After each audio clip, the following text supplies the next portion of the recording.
রাত গভীর। বীরভূম জেলার শিমুলতলি গ্রামের এক প্রান্তে হরিপদর মাটির ঘর।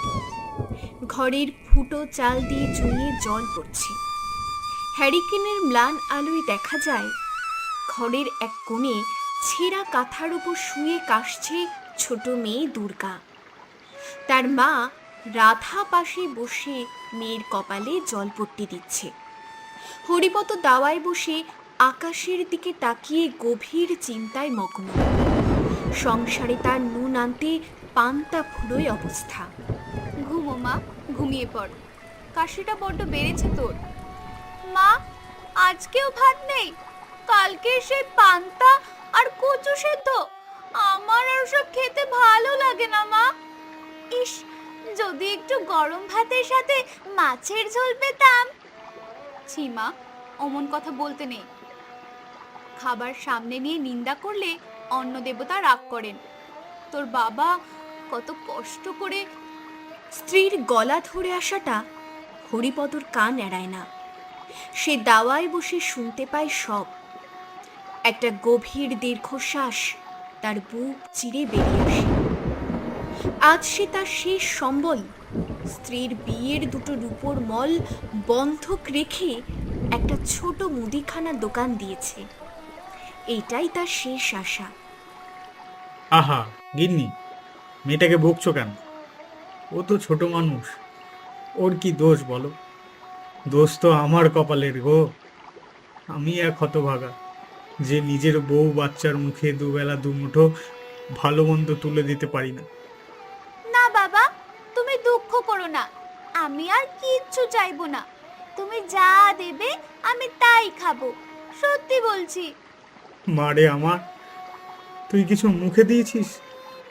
আমার খিদে নেই গো। সকালে এক ঘটি জল খেয়েছি, পেট ভরে আছে। তুমি বরং দোকানটার কথা ভাবো। আজ বেচা কেনা কিছু হলো? হ্যাঁ, আজ 5 শিকে লাভ হয়েছে। সবে তো শুরু।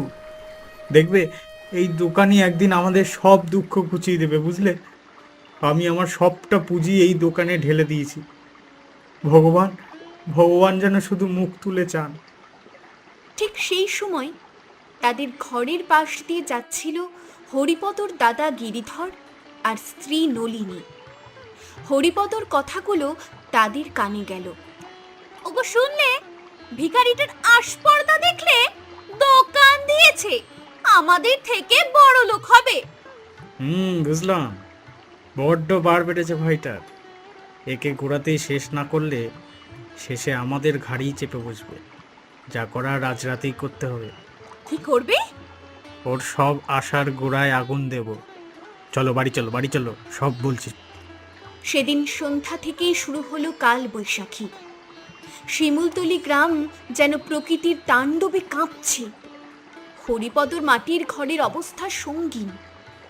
মা, ও মা, দেখো চালের ফুটো দিয়ে কত জল পড়ছে। বিছানা সব ভিজে গেল। ঘরটা যদি উড়ে যায়, আমার খুব ভয় করছে মা। ভয় নেই মা, কিচ্ছু হবে না। আমি আমি তো আছি। আয়, এই কোণাটাতে গুটি সুটি মেরে বসে থাকি। বাবা কখন আসবে? এই ঝড়ে বাবা কি করে ফিরবে? আমারও সেই চিন্তাই হচ্ছে রে। মানুষটা দোকানে একা আছে, ফিরতে না পারলেও ভালো। দোকানের ভেতরে থাকলে অন্তত ঝড় জল থেকে বাঁচবে। ওদিকে বাজারে হরিপদর দোকানেও ঝড়ের তাণ্ডব চলছে। বাপরে বাপরে, এ কি ঝড় উঠলো রে বাবা! তাড়াতাড়ি ঝাপটা বন্ধ করি, নইলে সব মালপত্র ভিজে নষ্ট হয়ে যাবে। এই দুর্যোগে আজ বাড়ি ফিরে যাব কিভাবে? রাতটা দোকানেই কাটাতে হবে মনে হয়। হরিপদ দোকানের ঝাঁপ ফেলে ভেতরে একটা ছেঁড়া চটের উপর শুয়ে পড়ল। কিন্তু সে জানতো না বাইরে তার জন্য কি ভয়ঙ্কর বিপদ অপেক্ষা করছে। দোকানের পেছনে সেই ঝড় জলের মধ্যেই লুকিয়ে ছিল গিরিধর আর নলিনী। কি করতে এলাম আর কি হচ্ছে? এই বাদলার মধ্যে আর সময় পেল না। এখন কি করে আগুন ধরাবে? সব তো ভিজে সব করছে। চুপ করো, এই তো সুযোগ। চারপাশ নির্ঝুম, কেউ দেখবে না। আমি কেরোসিন এনেছি, তুমি শুধু আগুনটা জ্বালিয়ে দাও। গিরিধর দোকানের ঝাঁপ আর বেড়ার গায়ে কেরোসিন ঢেলে দিল। নলিনী তার শাড়ির আঁচল দিয়ে আড়াল করে দেশলাই জ্বালালো। লেগেছে লেগেছে লেগেছে, চলো চলো চলো চলো চলো, তাড়াতাড়ি চলো তাড়াতাড়ি চলো, কেউ দেখে ফেলার আগেই পালাই পালাই পালাই। ভেতরে হরিপদ তখন সবেমাত্র ঘুমিয়ে পড়েছে। ঝড়ের শব্দে সে কিছুই টের পায়নি, কিন্তু আগুন যখন বাড়তে লাগলো ভেতরের তাপ সে অনুভব করলো। উফ, এত এত এত গরম লাগছে কেন? বাইরে বৃষ্টি হচ্ছে অথচ দোকানে দোকানে এত তাপ, কি ব্যাপার? ধোয়ার ধোয়ার গন্ধ পাচ্ছি। হরিপদ ধর্মর করে উঠে ঝাপটা খুলতেই দেখলো দাউ দাউ করে আগুন জ্বলছে। আগুন তাকে চারপাশ থেকে ঘিরে ফেলেছে। আগুন আগুন, কে আছো? বাঁচাও, আমার দোকানে আগুন লেগেছে, বাঁচাও। কিন্তু সেই প্রলয়ঙ্করী ঝড় বৃষ্টিতে তার চিৎকার কারোর কানে পৌঁছালো না। আগুনের লেলিহান শিখা তাকে গ্রাস করতে এগিয়ে এলো। হরিপদ বাঁচার জন্য ঝাঁপিয়ে পড়ল আগুনের মধ্যেই। ঠিক সেই মুহূর্তে যেন স্বয়ং ভগবান মুখ তুলে চাইলেন। প্রবল বেগে এক পশলা বৃষ্টি নামল। আগুন নিভে গেল বটে, কিন্তু হরিপদ শরীরের একটা দিক ততক্ষণে মারাত্মকভাবে ঝলসে গেছে।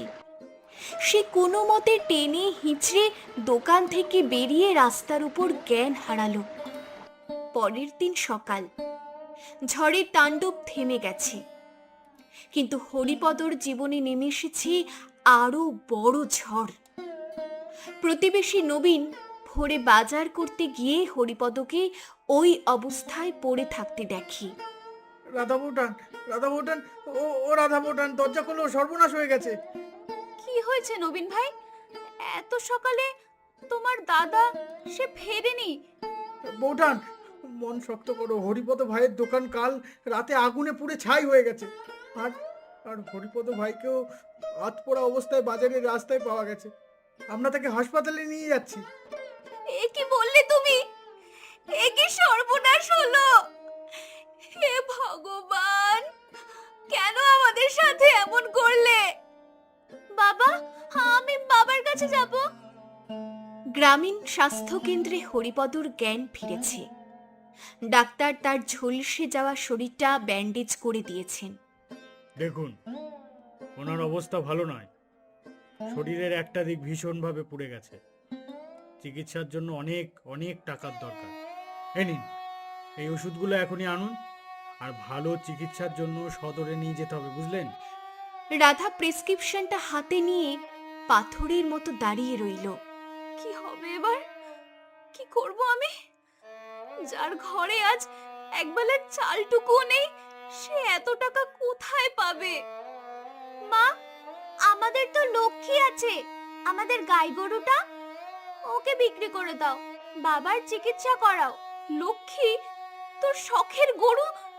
বাবার জীবনের থেকে শখ বড় নয় মা, তুমি ওকে বিক্রি করে দাও। হরিপদর চিকিৎসার জন্য তাদের শেষ সম্বল আদরের গাই লক্ষ্মীকে বিক্রি করে দিতে হলো। মাসখানেক কেটে গেছে। রাধা এখন ইটের ভাটায় কাজ করে কোনো মতে সংসার টানে। হরিপদ বিছানায় শুয়ে শুধু দীর্ঘশ্বাস ফেলে। বাড়ির পাশে এক টুকরো পতিত জমিতে রাধা আর দুর্গা মিলে কিছু ধান বুনেছিল। সেটাই এখন তাদের ভবিষ্যতের একমাত্র আশা। নাও, এই ওষুধটা খেয়ে নাও। কেন আমার জন্য আর ওষুধ এনে পয়সা নষ্ট করছো? তার চেয়ে ওই টাকা দিয়ে মেয়ের জন্য দুটো চাল চাল কেন। আমি তো এখন জ্যান্ত লাশ। অমন অলক্ষণে কথা বলো না গো, তুমি সেরে উঠবে, দেখো। আছিস নাকি রে ভাই? হরিপদ? কে? দাদা, আপনারা এতদিন পর ভাইয়ের খবর নিতে এলেন? আহা, কত ঠং! খবর নিতে আসেনি, যা বলতে এসেছে শোনো। ওই যে বাড়ির পাশের জমিটা ধান বুনেছো, ওটা তো আমাদের। সে কি, ওটা তো পতিত জমি ছিল। পতিত ছিল তো কি হয়েছে, জমিটা আমাদের। কষ্ট করে চাষ করছো বলে এবারের ফসলটা না হয় ছেড়েই দিলাম, কিন্তু এরপর যেন ওই জমিতে এক পাও না দেখি। কেন দেব না? আমরা এত কষ্ট করে জমিটা আবাদ করলাম, আর এখন তোমরা এসে বলছো জমিটা তোমাদের? দেখো গো দেখো, পুচকে মেয়ের মুখে ছিড়ি দেখো, কেমন মুখে মুখে তর্ক করে। যা বলার বলে গেলাম, এরপর ভালোই ভালোই না ছাড়লে আমরা বুঝে নেব কি করতে হয়। চল রে নলিন। শুনলে শুনলে শুনলে তো তোমার দাদার কথা। আমি আমি আজ পঙ্গু, তাই তাই সবাই মিলে আমাদের ওপর জুলুম করছে। এর চেয়ে মরে গেলেই ভালো হতো। আহ, আহ। চুপ করো, ভগবান আছেন, তিনি এর বিচার করবেন। দুঃখের উপর দুঃখ। পরের দিন সকালেই রাধা খবর পেল যে ইটের ভাটায় সে কাজ করত তার মালিক ভাটা বন্ধ করে বিদেশে চলে যাচ্ছে। রাধার কাজটাও চলে গেল। মা, এবার কি হবে? আমরা কি খাবো? ভয় কি রে মা, আমাদের ধান তো পেকেছে, কাল দুজনে মিলে সেই ধান কেটে আনবো, সেই চাল বিক্রি করে কদিন ঠিক চলে যাবে। কিন্তু তাদের কপালে আরো দুর্ভাগ্য লেখা ছিল। সেই রাতেই ঘটল আরেক বিপর্যয়। পরের দিন ভোরে রাধার দুর্গা কাস্তে হাতে মাঠে গিয়ে দেখল একদল বুনো হাতি তাদের পাকা ধানের ক্ষেতটা প্রায় পুরোটাই তছনছ করে খেয়ে চলে গেছে। এ কি হলো? হে ভগবান, আমাদের শেষ সম্বলটুকু তুমি কেড়ে নিলে। কেন এত পরীক্ষা নিচ্ছ আমাদের? আমরা এবার না খেয়ে মারা যাব। মা, কেঁদো না মা, দেখো ওই কোনায় অল্প কটা ধান এখনো আছে, চলো ওগুলোই কেটে বাড়ি নিয়ে যাই। মা মেয়েতে মিলে সেই সামান্য ধান যা অবশিষ্ট ছিল তাই কেটে বাড়ি আনলো। সেগুলো শুকিয়ে ঠেকিতে ছেটে যে চাল বেরোলো তা দিয়ে বড়জোর একদিন চলবে। মা, আমার খুব খিদে পেয়েছে, আর সহ্য করতে পারছি না, ঘরে কিচ্ছু নেই। না রে মা, সব চাল ফুরিয়ে গেছে। চল চল মা, তোর জেঠুর বাড়ি যাই, উনি সম্পর্কে আমাদের গুরুজন, পায়ে ধরে দুটো ভাতের ভিক্ষে চাইবো। ছোট বাচ্চার মুখের দিকে তাকিয়ে উনি নিশ্চয়ই না করতে পারবেন না। মা মেয়েতে মিলে গিরিধরের বাড়ির দরজায় গিয়ে দাঁড়ালো। নলিনী তখন দাওয়ায় বসে পান খাচ্ছিল। ও মা, কে গো? ভিখারি বিদায় করার লোক বাড়ি নেই? দিদি, আমরা গো, রাধা আর দুর্গা। 3 দিন পেটে দানা পড়েনি, মেয়েটা খিদের জ্বালায় মরে যাচ্ছে, যদি দুটো ভাত। ভাত? ভাত কি গাছে ফলে? যখন তখন হাত পাততে লজ্জা করে না? জেঠু, আমরা তো দুপুরে খেয়েছি, তারপর আর কিছু। খেয়েছো তো বেশ করেছে, আমাদের ঘরে কোনো ভাত টাত নেই, যা ছিল সব আমরা খেয়ে নিয়েছি। তোদের জন্য কি আমরা খাবার নিয়ে বসে থাকবো নাকি? যা যা, দূর হয় এখান থেকে। দাদা, বোন বলে দয়া করুন, মেয়েটা মরে যাবে। যা এখান থেকে, আর কোনোদিন এ বাড়ির ছায়া মারাবি না। তোদের মুখ দেখলেই পাপ হয়, পাপ। অপমানিত লাঞ্ছিত রাধা দুর্গাকে নিয়ে টলতে টলতে বাড়ি ফিরে এলো।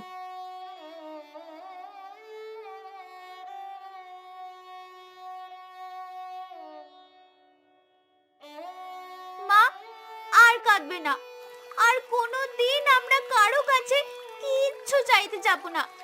নিজে না থাকলে কেউ আপন হয় না মা। এই খিদে আমরা সহ্য করব, তবু আর কারো কাছে গিয়ে ছোট হব না। 8 বছরের মেয়ের মুখে এমন কঠিন কথা শুনে রাধা অবাক হয়ে গেল। পরের দিন সকালে রাধা ভাবল যে ধানগুলো হাতিতে খেয়ে নষ্ট করে গেছি তার মধ্যে হয়তো কিছু ভালো ধান থাকতে পারে। সে আর দুর্গা মিলে আবার সে খেতে গেল। সারাটা সকাল খুঁজে খুঁজে তারা ভাঙা পড়ে থাকা ধানের শীষ থেকে যে কটা ভালো চাল পেল তা শিল নোড়ায় বেটে নিল। সব মিলিয়ে 1 বাটি চালের গুঁড়ো হলো। মা দুর্গা, তুই বড় ক্লান্ত হয়ে গেছিস, যা বাবাকে একটু জল দিয়ে আয়। আমি এই চালের গুঁড়ো দিয়ে একটা চিতই পিঠে বানিয়ে তোকে ডাকছি। আচ্ছা মা। রাধা মাটির খোলায় সেই চালের গোলাটা দিয়ে একটা পিঠা বানাতে গেল। কিন্তু এ কি, পিঠাটা খোলা থেকে তুলতেই সেটা সোনার মতো চকচক করতে লাগলো। রাধা অবাক হয়ে দেখলো ওটা একটা আস্ত সোনার পিঠা হয়ে গেছে। এ এ কি, এটা তো সোনা, তাহলে কি? সে পরীক্ষা করার জন্য পিঠাটা একটা কাঁসার বাটিতে রাখলো। রাখার সাথে সাথেই বাটিটাও সোনায় পরিণত হলো। এ তো জাদুর পিঠা। ভগবান তাহলে মুখ তুলে চেয়েছেন। দুর্গা, ও দুর্গা, তোর বাবা শিগগির এদিকে আয়। রাধার চিৎকারে দুর্গার হরিপদ দুজনেই চমকে উঠল। রাধা সেই পিঠা আর বাটি নিয়ে উত্তেজনায় কাঁপতে কাঁপতে ঘরের দিকে ছুটল। কিন্তু দাওয়ায় উঠতে গিয়ে সে হোঁচট খেল। তার হাত থেকে সোনার পিঠাটা ছিটকে গিয়ে পড়ল বিছানায় শুয়ে থাকা পঙ্গু হরিপদর সেই অকেজোর ডান দিকটার উপর। সাথে সাথে একটা অদ্ভুত উজ্জ্বল আলোয় ঘরটা ভরে গেল। হরিপদর শরীরটা থরথর করে কেঁপে উঠল। এ কি হলো আমার? বউ, বউ, দেখো দেখো দেখো, আমি আমি আমার আমি আগের মতো হাত নাড়তে পারছি, পা পা সরাতে পারছি। বউ, আমি আমি ভালো হচ্ছি, ভালো হয়ে গেছি বউ, ভালো হয়ে গেছি। এ কি দেখলাম আমি? হে ঠাকুর, তুমি আছো? বাবা, বাবা তুমি উঠে দাঁড়িয়েছো? একটা পিঠা তাদের সব দুঃখ দূর করে দিল। হরিপদ সম্পূর্ণ সুস্থ। পিঠাটা যে পাত্রে রাখা হয় সেটাই সোনা হয়ে যায়। তারা বুঝল ওই হাতিগুলো আসলে ভগবানেরই দূত ছিল। তাদের সামান্য ধান কেড়ে নিয়ে ভগবান তাদের সব দুঃখ মোচন করার জন্য এই জাদুর পিঠা দিয়ে গেছেন। দেখতে দেখতে হরিপদর পরিবার শিমুলতলি গ্রামের সবচেয়ে ধনী পরিবার হয়ে উঠল। তারা বড় বাড়ি বানালো, অনেক জমি জমা কিনল। কিন্তু তাদের মনে কোনো অহংকার এলো না। তারা আগের মতোই সৎ ও দয়ালু রইল। কিন্তু হরিপদর এই আকস্মিক উন্নতি তার দাদা গিরিধর আর নলিনীর বুকে যেন বিষের কাঁটার মতো বিঁধল।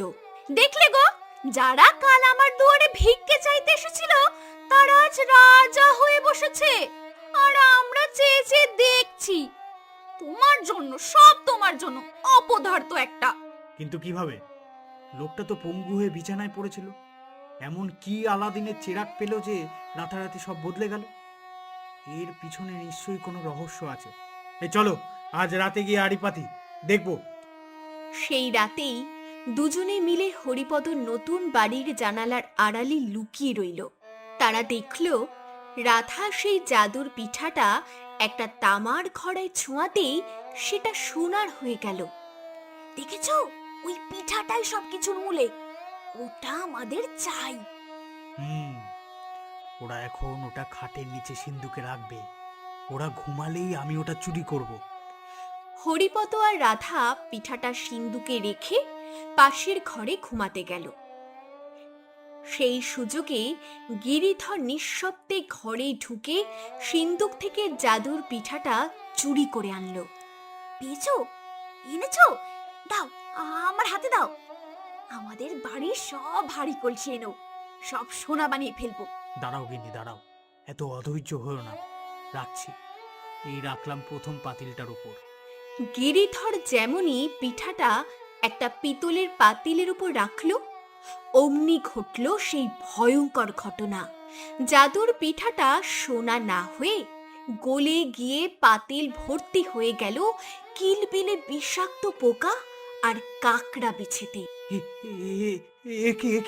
এগুলো কি? এগুলো কি? ওরে বাবা, পালাও! এগুলো সব আমাদের দিকে আসছে। পোকার বিছের দল তাদের তাড়া করলো। তারা প্রাণ ভয়ে ছুটতে ছুটতে আবার সেই হরিপদর বাড়ির দিকেই গেল। বাঁচা ভাই বাঁচা, হরিপদ, রাধা, আমাদের বাঁচা, এই পোকাগুলো আমাদের আমাদের মেরে ফেললো, মেরে ফেললো। হরিপদ আর রাধা বেরিয়ে এসে দেখল গিরিধর আর নলিনীর সারা গা পোকার বিছিতে ছেয়ে গেছে। একি একি দাদা, তোমাদের এই অবস্থা কেন?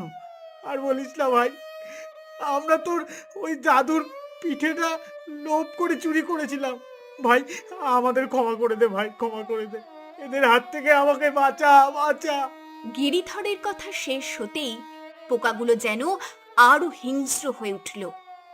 তারা দুজনকে এমন ভাবে ছেঁকে ধরল যে মুহূর্তের মধ্যে তারা এ হাওয়ায় কি দাদা? মিলিয়ে গেল। তা থেকে একটা দৈব কণ্ঠস্বর ভেসে উঠল, পাপীকে কখনোই ক্ষমা করতে নেই। যারা পাপ করতে করতে সীমা অতিক্রম করে ফেলে তাদের এইভাবেই বিনাশ হয়। মা দেখো, জাদুর পিঠা কথা বলছে। জাদুর পিঠা, তুমি আমাদের অনেক উপকার করেছো, আমাদের অভাব ঘুচিয়েছো, আমার স্বামীকে ফিরিয়ে দিয়েছো, কিন্তু আমাদের আর কিছুই চাই না। এই জাদুর জিনিস আমাদের কাছে থাকলে কবে হয়তো আমাদের মনেও লোভ চলে আসবে। হ্যাঁ, তুমি ঠিক বলেছো, জাদুর পিঠা। আমরা আমরা তোমার কাছে সারা জীবন কৃতজ্ঞ থাকবো।